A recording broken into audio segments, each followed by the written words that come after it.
అలాంటి వాళ్ళందరికీ చాలా బాగా ఉపయోగపడుతుంది. సో, మరి ఎట్లా తీసుకోవాలంటారు మెడిసిన్‌ని మనం? సేమ్ ఈ క్యాప్సూల్స్ రూపంలో ఉంటాయండి ఇవి. మనకు డైలీ 2 టైమ్స్ పొద్దున ఒకటి, సాయంత్రం ఒకటి ఆఫ్టర్ ఫుడ్ తీసుకోవాలి.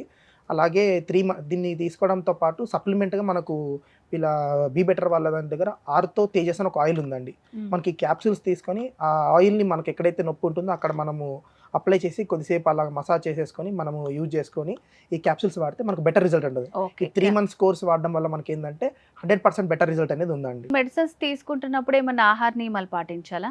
తప్పకుండా పాటించాలండి. ఆహార నియమాలేందంటే వీళ్ళు కంపల్సరీగా ఎలా అంటే మన బాడీలో గుజ్జు మెయింటైన్ చేయడానికి హ్మ్.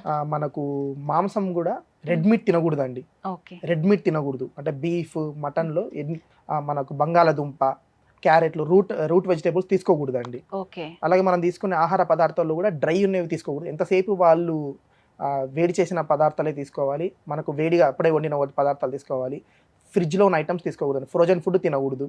ఓకే. మనకు అలాగే వీళ్ళు ప్రాణాయామ చేయాలి, వాకింగ్ చేయాలి, యోగా చేస్తే మనకు బెటర్ రిజల్ట్ ఉంటుందండి. సో, ఫుడ్‌తో పాటు ఇట్లాంటి చిన్న చిన్న నియమాలు పాటిస్తే గూడా మనకి 3 మంత్స్‌లో మంచి రిజల్ట్ ఉంటదంటారు. తప్పకుండా ఓకే. అండి. సో, మరి ఇవి మనకి ఎక్కడ అవైలబుల్‌గా ఉంటాయంటారు? ఇది మనకు మెయిన్‌గా అమెజాన్ వెబ్‌సైట్‌లో గూడా ఉందండి. ఈ హ్మ్. మెయిన్ దాంట్లో చూసుకుంటే రివ్యూస్ గూడా ఉంటాయి వీటి మీద. హ్మ్. థౌసండ్స్ ఆఫ్ మెంబర్స్ తీసుకున్నారు. మనకు బీ బెటర్ వాళ్ళు bebetter.coలో మనకు డిస్కౌంట్స్ రూపంలో గూడా మనకి ఇది బాగా చూపిస్తున్నారండి. వెబ్‌సైట్‌లోకెళ్ళి చెక్ చేసుకొని తీసుకోండి.